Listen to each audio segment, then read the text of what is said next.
সুপ্রিয় শিক্ষার্থীবৃন্দ, আশা করি তোমরা সবাই ভালো আছো এবং সবাই নিজ নিজ বাড়িতে অবস্থান করছো। যেহেতু তোমাদের কলেজ বন্ধ, তাই কলেজে এসে ক্লাস করার সুযোগ নেই।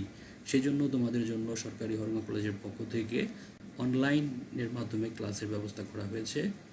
এই উদ্যোগটি গ্রহণ করার জন্য সরকারি হরমা কলেজের কলেজ প্রশাসন, বিশেষ করে কলেজের অধ্যক্ষ মহোদয় প্রফেসর মোহাম্মদ আব্দুল হাই স্যারের প্রতি কৃতজ্ঞতা প্রকাশ করছি। আমরা মনে করি এই অনলাইন ক্লাসের মাধ্যমে ক্লাস না হওয়ার যে ক্ষতি, তা কিছুটা হলেও পুষিয়ে নেওয়া সম্ভব। তোমরা ভীষণভাবে কলেজের ক্লাসগুলো মিস করো, ঠিক তেমনিভাবে আমরাও তোমাদেরকে মিস করছি। কবে আবার কলেজ খুলবে এবং যেদিন কলেজ খুলবে এবং আমরা তোমাদের সাথে ক্লাসে উপস্থিত হব, সেই পর্যন্ত আমাদের এই অনলাইনের মাধ্যমে তোমাদের ক্লাস নেওয়া হবে।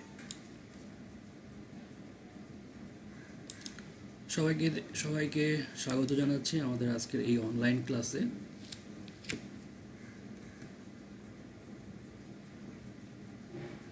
আর আজকের এই অনলাইন ক্লাসটি পরিচালনা করব আমি মোহাম্মদ মাহমুদুর রশিদ, বিসিএস সাধারণ শিক্ষা প্রভাষক ব্যবস্থাপনা, সরকারি হরঙ্গা college, Munshiganj.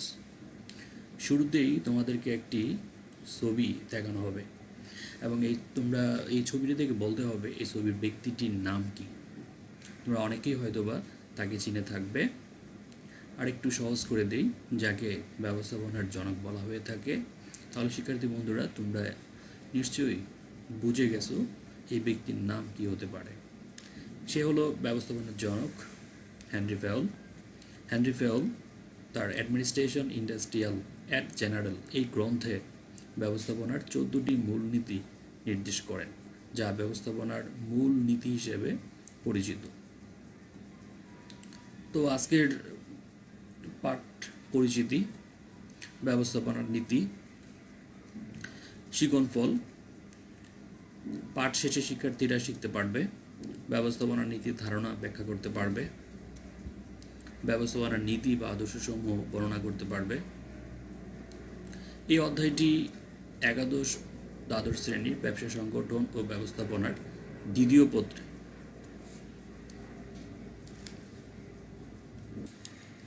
Degree pass BBS প্রথম বর্ষের ব্যবস্থাপনা দ্বিতীয় পত্রের একটি বিষয় রয়েছে মৌলিক ব্যবস্থাপনা নামে।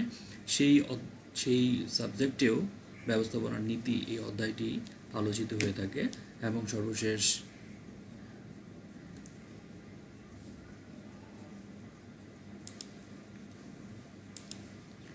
বিবিএ অনার্স প্রথম বর্ষ ব্যবস্থাপনা বিভাগের ব্যবস্থাপনা নীতিমালা একটি কোর্স রয়েছে, সেই জায়গাতেও ব্যবস্থাপনার নীতি এই অধ্যায়টি আলোচিত হয়ে থাকে।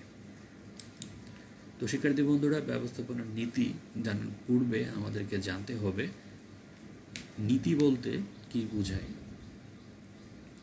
নীতি হলো কোনো কার্য সম্পাদনে দীর্ঘ অনুশীলনের মধ্য দিয়ে সত্য বলে প্রতিষ্ঠিত কতিপয় সাধারণ নির্দেশিকা। তাহলে ব্যবস্থাপনার নীতি বলতে কি বোঝায়?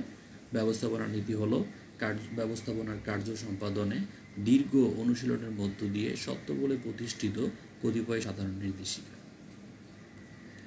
ব্যবস্থাপনার 14টি নীতিমালা রয়েছে, যা তোমরা এখন দেখতে পাবে।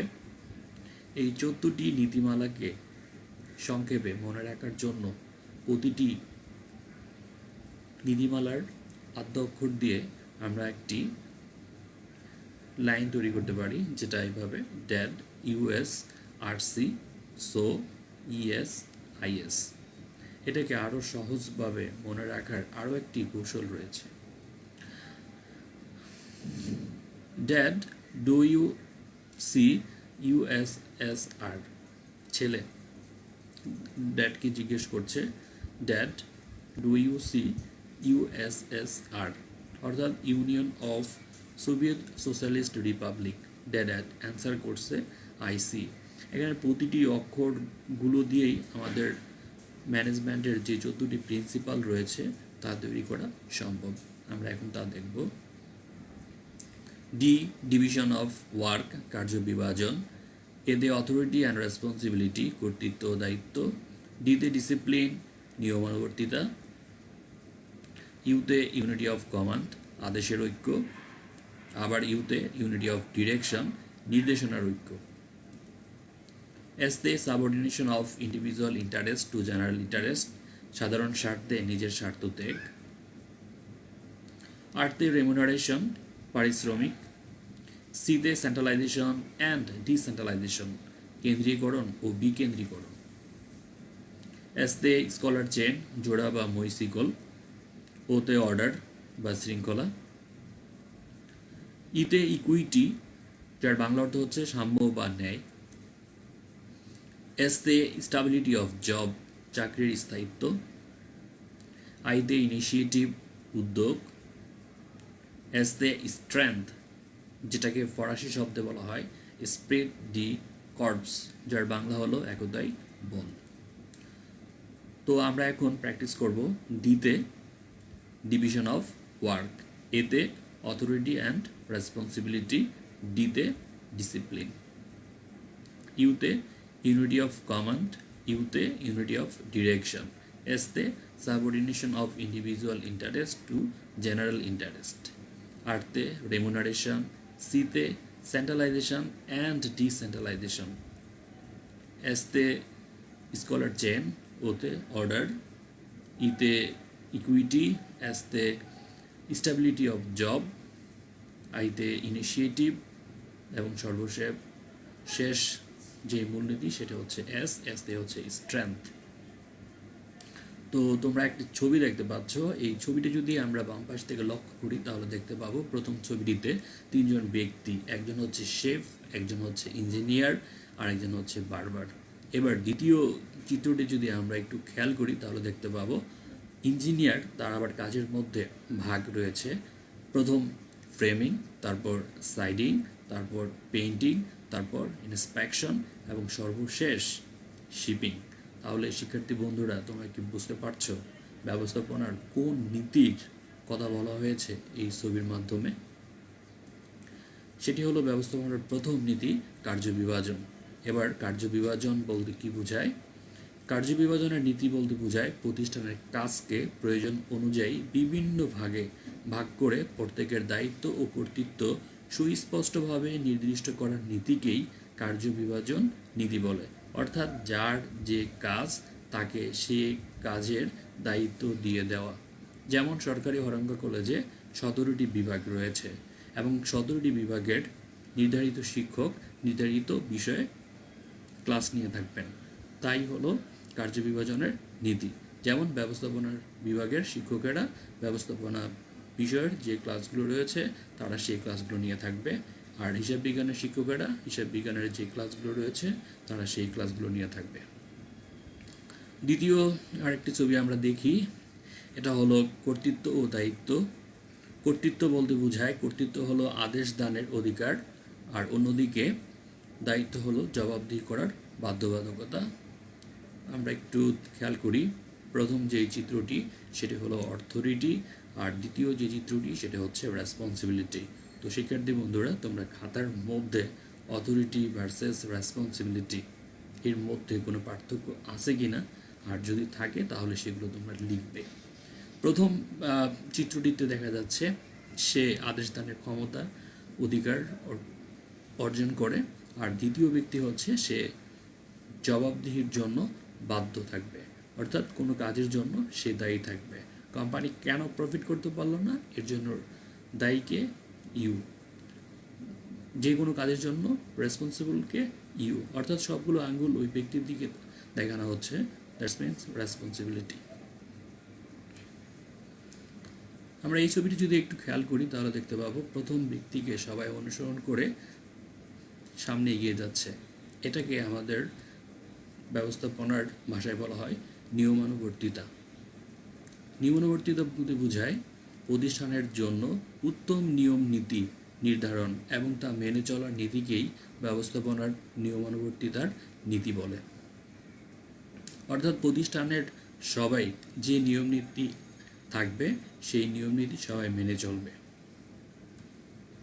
এখানে আমরা দেখতে পাচ্ছি একজন অফিসার তার সোলজারকে কমান্ড করছে, অর্থাৎ সে তাকে নির্দেশ করছে এবং সেই অনুযায়ী সে কাজ করবে। এটা ব্যবস্থাপনার নীতিতে বলা হয় আদেশের ঐক্য। একজন ব্যক্তিকে একজন বস আদেশ করবে। প্রতিষ্ঠানে কর্মরত প্রত্যেক কর্মীর আদেশদাতা হবে একজন মাত্র ব্যক্তি। এই নীতিকেই আদেশের ঐক্যনীতি বলে। এতে দ্বৈত অধীনতা দূর হবে। একজন ব্যক্তিকে যদি একাধিক বস আদেশ করে তাহলে তার জন্য সে কাজটি করা একটু হলেও বিভ্রান্তির সৃষ্টি হয়। তো এই বিভ্রান্তি দূর করে আদেশের ঐক্যনীতির মাধ্যমে। এটি হলো নির্দেশনার ঐক্য। নির্দেশনার ঐক্য বলতে বোঝায় আগের নির্দেশনার সাথে মিল রেখে পরবর্তী নির্দেশনা প্রদানকেই নির্দেশনার ঐক্য বলে। অর্থাৎ পূর্বের যখন কোনো একজন ম্যানেজার যেভাবে দায়িত্ব পালন করে নির্দেশনা দিয়ে যাবে, পরের আরেকজন ম্যানেজার যখন আসবে তখন সেই নির্দেশনা ধারাবাহিকতা রক্ষা করে সে সামনে আরও নির্দেশনা দিয়ে যাবে। এটাই হচ্ছে নির্দেশনার ঐক্য নীতির মূল কথা। শিক্ষার্থী বন্ধুরা, তোমরা বাড়িতে আদেশের ঐক্য এবং নির্দেশনার ঐক্যের মধ্যে পার্থক্য আছে কিনা, এবং যদি পার্থক্য থেকে থাকে তাহলে তোমরা সেই পার্থক্যগুলো খাতায় লিখবে। কমপক্ষে হলেও 3টি পার্থক্য তোমরা খাতায় লিখবে।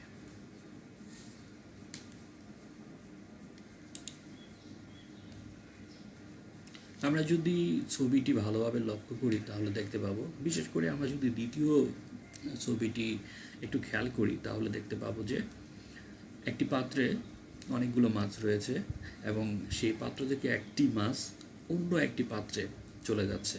অর্থাৎ সকলের সুস্থতার কথা চিন্তা করে সে নিজে আলাদা হয়ে যাচ্ছে, অথবা সকলের স্বার্থের কথা চিন্তা করে নিজে অন্যদিকে চলে যাচ্ছে। এটা আমাদের ব্যবস্থাপনার ভাষায় বলা হয় সাধারণ স্বার্থে নিজের স্বার্থ ত্যাগ। সাধারণ স্বার্থে নিজের স্বার্থ ত্যাগের নীতি বলতে বোঝায় ব্যক্তি স্বার্থের ঊর্ধ্বে প্রাতিষ্ঠানিক বা সাধারণ স্বার্থকে অগ্রাধিকার প্রদানের নীতিকেই ব্যবস্থাপনার সাধারণ স্বার্থে নিজস্ব স্বার্থ ত্যাগের নীতি বলে। সকলের স্বার্থ বিবেচনা করে নিজের স্বার্থ বিসর্জন দেওয়াই এই নীতির মূল কথা।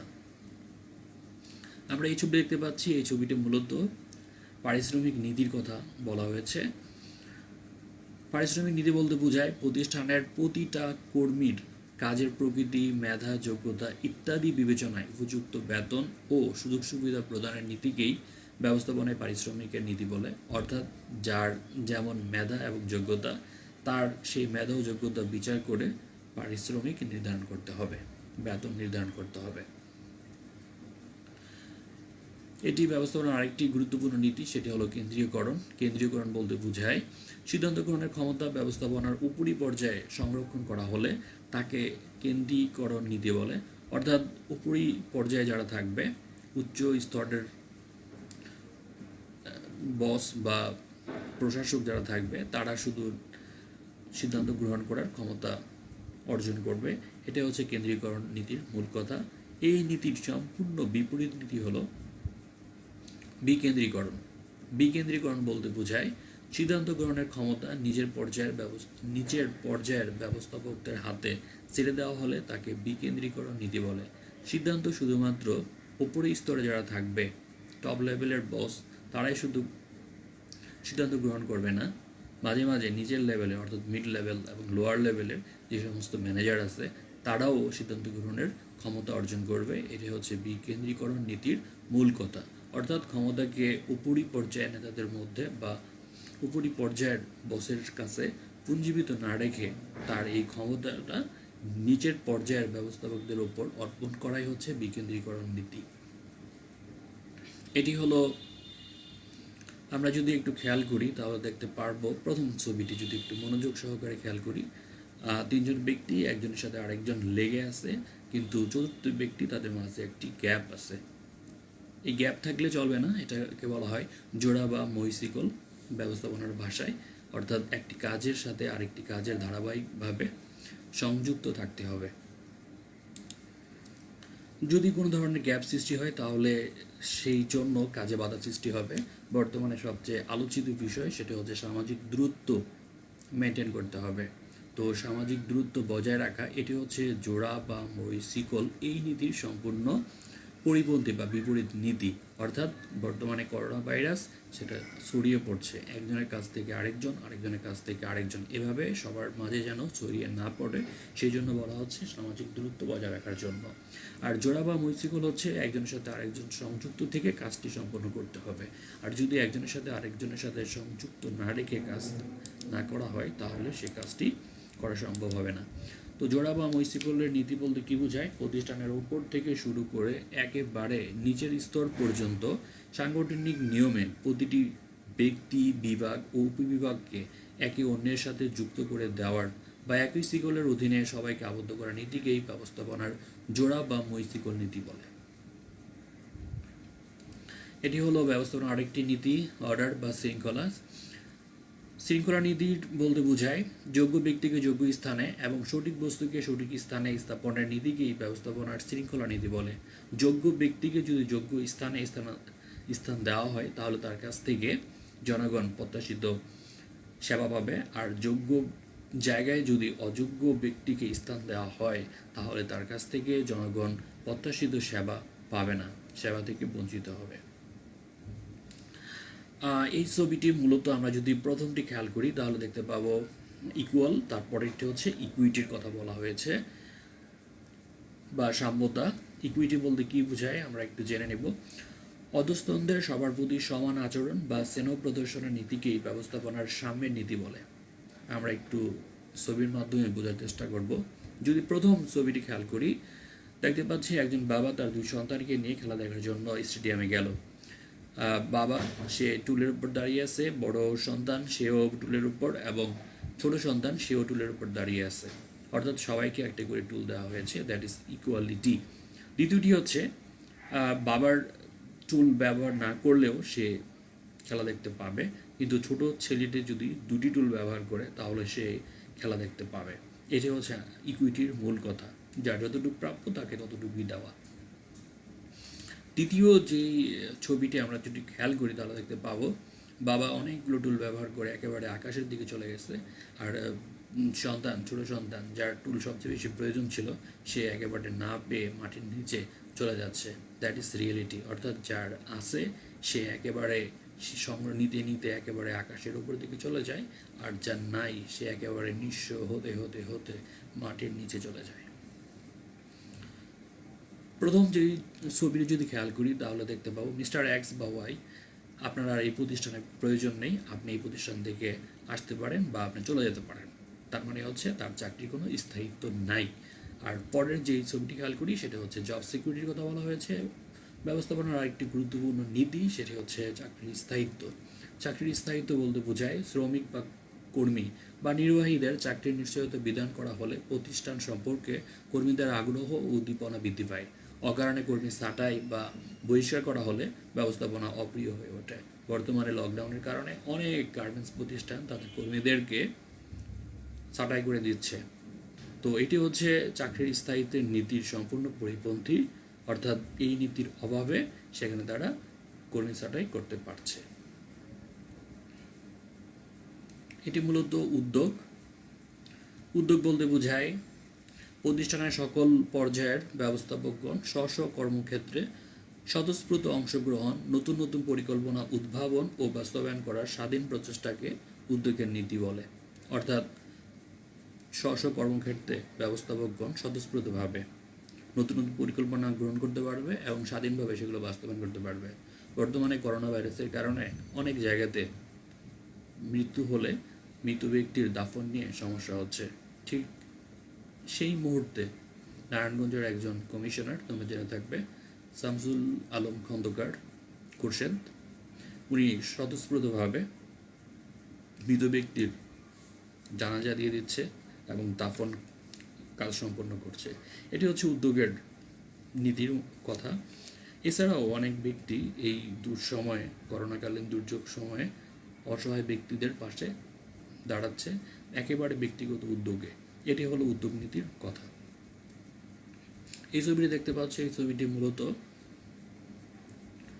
একতাই বল, সবাই মিলে একত্র হয়ে কাজ করার কথা বলা হচ্ছে, যেটিকে ফরাসি শব্দে স্প্রিট ডি কর্পস বলা হয়ে থাকে।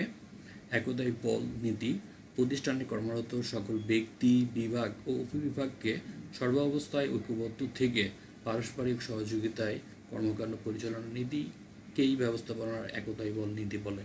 অর্থাৎ সবাই মিলে একত্র থেকে কাজ করতে হবে। এটাই হলো একতাই বল মূলনীতির মূল কথা।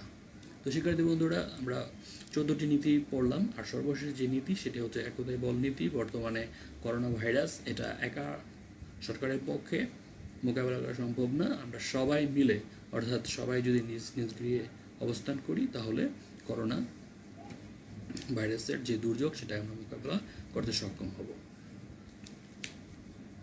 শিক্ষার্থী বন্ধুরা, আমরা আজকে হ্যান্ডি ফেওলের যে 14টি নীতিমালা আছে, সেই 14টি নীতিমালা আমরা শিখলাম, এবং তোমরা বাসায় এগুলো প্র্যাকটিস করবে। আমাদের সাথে থাকার জন্য ধন্যবাদ। আবারও তোমাদের সাথে আরও একটি ক্লাস নিয়ে উপস্থিত হব। সেই পর্যন্ত তোমরা ভালো থাকবে, সুস্থ থাকবে এবং নিজ নিজ বাড়িতে অবস্থান করবে। ধন্যবাদ।